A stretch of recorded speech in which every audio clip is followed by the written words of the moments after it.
Hello and welcome to the presentation about the Georgia milestones.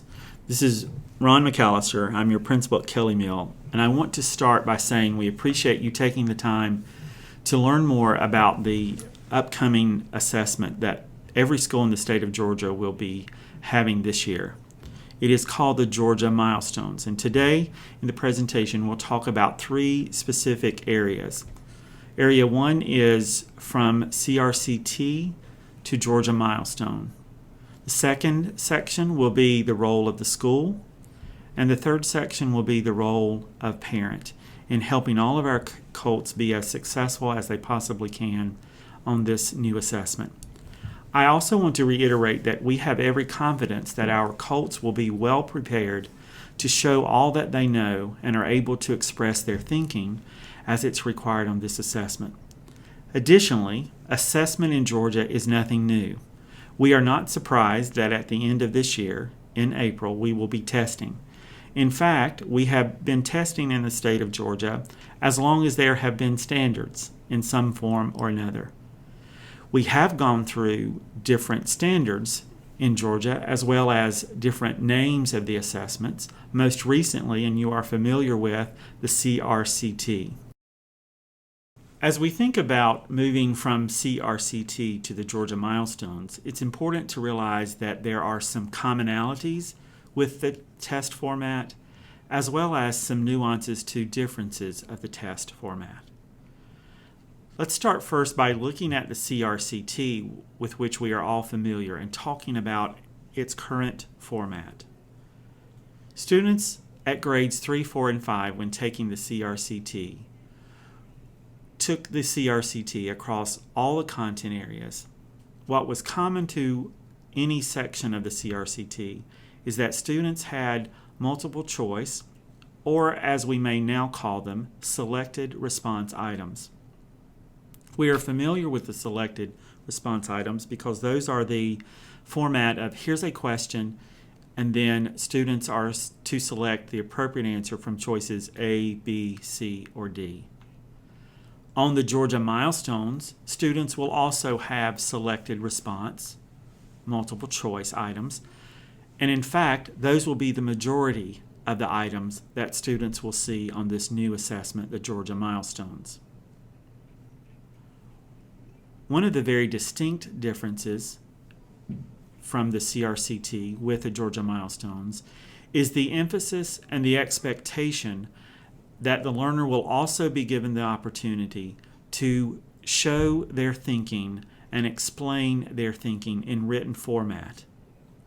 These responses will consist of both constructed response and extended constructed response. A simple clarification between the two types of responses: if you think of a constructed response as a, quote, short answer, unquote, type of response, where the learner simply needs to give a couple of sentences in order to respond, students will have that opportunity. The extended constructed response are those that we typically think of as, quote, essay, unquote, types of answers, in which the students will have to provide multiple sentences and paragraphs in order to explain their thinking and answer the question adequately. This, in fact, is a bonus over the CRCT format, as allowing students the opportunity to write and to explain their thinking allows for additional and clearer understanding of what students actually know, as opposed to one type of measure that is selected response only. We know that often selected response do not give us the clearest of understandings as to what a student does or does not know.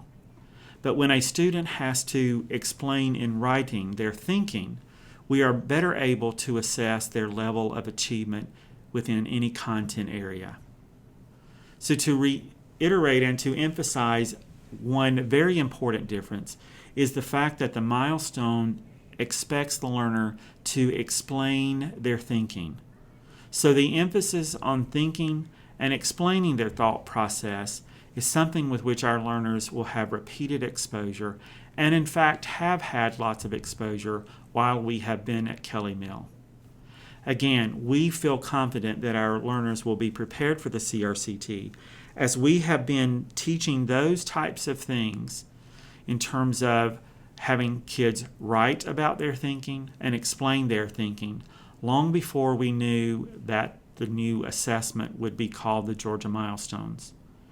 In fact, having the learner be able to express in writing what they think is a clearer indication of actual learning. Another difference between the CRCT and the Georgia Milestones is in the area of third grade and fifth grade writing assessment. As you are aware, third and fifth graders had a state writing assessment to complete each of those respective years. The third grade writing assessment took the form of a portfolio in which students across their third grade year would write in different genres. The teachers would then compile those various types of writings together into a portfolio, and then an overall assessment would be made on the collection of these writing samples. At grade 5, students were given an individual prompt to which they would write across different genres. At 5th grade, the writing assessment would be sent off to be scored, and then a writing score would be given back to the school and to the learner. With the Georgia Milestones, writing will now be assessed across all grade levels in which the milestone is given. So instead of a separate third grade and fifth grade writing assessment that we had as part of Georgia assessment when we took the CRCT, writing will now be assessed at grades 3, 4, and 5 at the elementary level across all content area within the Georgia Milestones. Again, students will be given the opportunity to write in both constructed response and extended response around each of the content areas. This provides a clearer understanding of what the learner actually knows. With the score reporting of the CRCT, we are used to looking at breakdowns in terms of below 800, 800 to 849, and a score of 850 or higher. As we look at those three categories, we grew accustomed to understanding that below 800 was deemed by the state to represent that the learner does not meet expectation for that assessed grade level. If a student scored between 800 and 849, the state deemed that the learner met standards. And then students who scored at 850 or higher were deemed to have exceeded standards. These scores were based on cut scores that were statistically calculated after the assessments were given. And the scores were consistent in terms of the cut scores across all grade levels and across all content areas. The reporting of the Georgia Milestones will still provide a numeric as well as a label of category, but we will not have the cut scores of below 800, 800 to 849, 850 or higher, nor will we have the labels of does not meet, meets, or exceeds. Again, cut scores can only accurately be calculated after the assessment is actually given. Therefore, we do not have cut scores for the Georgia Milestones, and they will not be calculated until the summer of this year. Additionally, with the new assessment and the calculation of cut scores, as well as validation that the assessment is aligned to and accurately reflects the standards in the state of Georgia, a delay in reporting of the scores will be a result. Therefore, students and parents will not receive scores from the milestones until fall of the 2015-2016 school year. This is a difference because we were accustomed to getting scores from the CRCT immediately following administration, and definitely by the end of that current school year.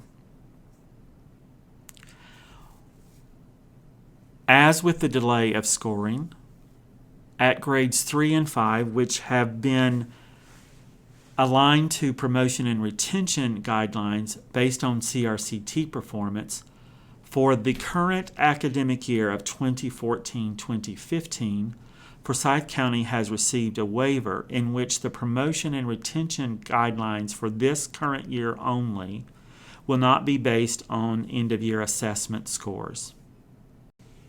Another expectation of the Georgia Milestones within the next 3 to 5 years is that every student will take the assessment online.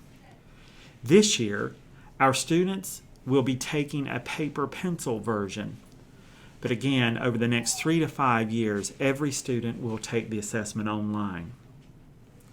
Our students are confident and competent in interacting in an online assessment environment. Some examples in which students already are comfortable and are working in an interactive way with assessment are through the use of IXL, the use of RazKids, and also It's Learning, in which our students are taking online assessments from our teachers based on their current content. So to move to online testing is a natural progression of where we are in 2015. Again, with the expectation over the next 3 to 5 years that every learner who takes the assessment will do so in an online environment.